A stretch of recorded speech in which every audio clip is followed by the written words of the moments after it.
ভারত পাক দ্বিপাক্ষিক চুক্তিতেই সংঘর্ষ বিরতি। ট্রাম্প হঠাৎ ঢুকে পড়লে কিছু করার নেই। ট্রাম্পের তত্ত্ব খারিজ করে জানিয়ে দিলেন বিদেশ সচিব। এমনটাই খবর সূত্রে। অপারেশন সিঁদুর নিয়ে বিদেশ সংক্রান্ত সংসদীয় বৈঠক। সংসদীয় বৈঠকে ট্রাম্পের মধ্যস্থতার তথ্য খারিজ বিদেশ মন্ত্রকে। বিদেশ সচিবের পরিবারকেও ট্রোল করে কটাক্ষ। নিন্দা সংসদীয় কমিটি। বিদেশ সচিবের পাশে দাঁড়িয়ে তীব্র নিন্দা সংসদীয় কমিটির বৈঠকে। फॉरेन सेक्रेटरी और एनडीए के साथ एक काफी लंबी चर्चा किए। आपको पता है कि ये मीटिंग्स साधारण तौर पर तो 6 बजे तक खत्म हो जाता है, आज 7 बजे तक चले, क्योंकि 23 मेंबर आए थे और उनको 24, मुझे भी इनके 24, और बहुत लोगों को प्रश्न पूछना था और ये इन प्रश्नों के लिए बहुत डिटेल्ड और सेटिस्फैक्टरी जवाबें भी मिली है। ये भी कहूंगा कि सारे कमेटी मेंबर्स चाहते थे कि हमारे तरफ से फॉरेन सेक्रेटरी को पूरा प्रोत्साहित करके उनको हमारी सॉलिडारिटी हम अनाउंस करें कि जो उनके खिलाफ सोशल मीडिया में और दूसरे तरीके से उनके और उनके परिवार के खिलाफ जो कुछ कह दिया था, ये बिल्कुल ठीक नहीं है और पूरे कमेटी उनके साथ समर्थक है। हम ये भी कहना चाहते हैं कि वो देश का सेवा बहुत अच्छी तरह से किए हैं और इसके लिए हमारे तरफ से हम सब आभारी हैं।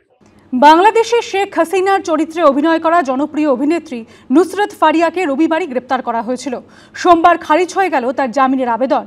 তাকে জেলে পাঠানোর নির্দেশ দিয়েছে বাংলাদেশের আদালত। আর এই ঘটনায় ঘরে বাইরে প্রশ্নের মুখে পড়েছে ইউনূস প্রশাসন। রূপলী পর্দায় শেখ হাসিনার চরিত্রে অভিনয় করেছিলেন বাংলাদেশের অভিনেত্রী সেই নুসরাত ফারিয়াকে রবিবার বিমানবন্দর থেকে গ্রেপ্তার করা হলো। আর এই ঘটনাটি এখন প্রবল সমালোচনার মুখে মোহাম্মদ ইউনূসের নেতৃত্বাধীন অন্তর্বর্তী সরকার।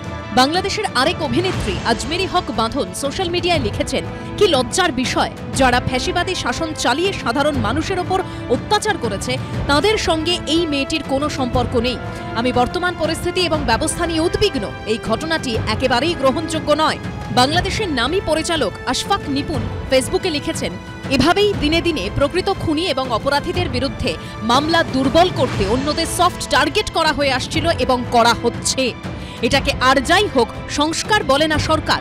হত্যার চেষ্টার যে মামলা করা হলো এবং যে হত্যার সময় তিনি দেশেই ছিলেন না, সেই অভিনেতা নুসরাত ফারিয়াকে গ্রেপ্তার এবং কারাগারে প্রেরণ দুর্ভাগ্যজনকভাবে সেই ইঙ্গিতই দেয়।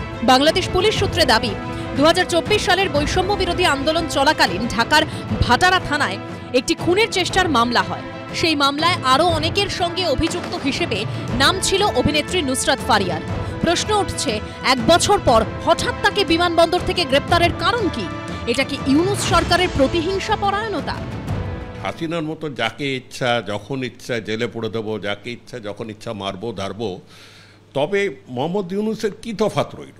যে যা ইচ্ছা কেস করলো তাতে সে অজুহাত নিয়ে এগুলো গটাপ কেসও তো হতে পারে।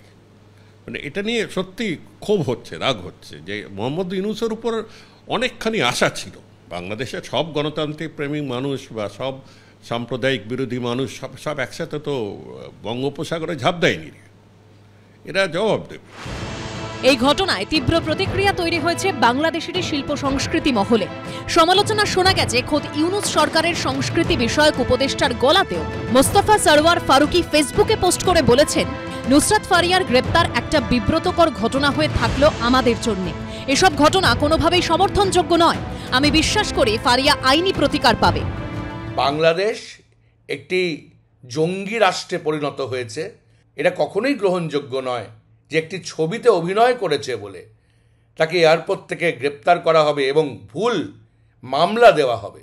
এটা সহজেই বোঝা যাচ্ছে যে যারাই তার বিরুদ্ধে, যারাই এই অবৈধ ইউনূস সরকারের বিরুদ্ধে যাবে তাদেরই গ্রেপ্তার করা হবে, তাদেরই বিভিন্নভাবে হেনস্থা করা হবে, তাদের নামে মিথ্যে মামলা দেওয়া হবে।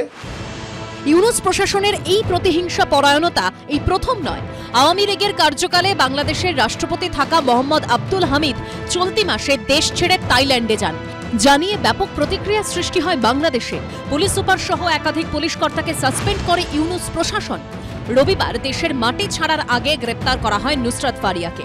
এই প্রেক্ষাপটে ইউনূস সরকারের সংস্কৃতি বিষয়ক উপদেষ্টা মোস্তফা সরওয়ার ফারুকি ফেসবুকে লিখেছেন, আওয়ামী লীগের প্রাক্তন রাষ্ট্রপতি আব্দুল হামিদের বিদেশ যাওয়া নিয়ে ক্ষোভের পর স্নায়ুর দুর্বলতা থেকেই এইসব ঘটে থাকতে পারে।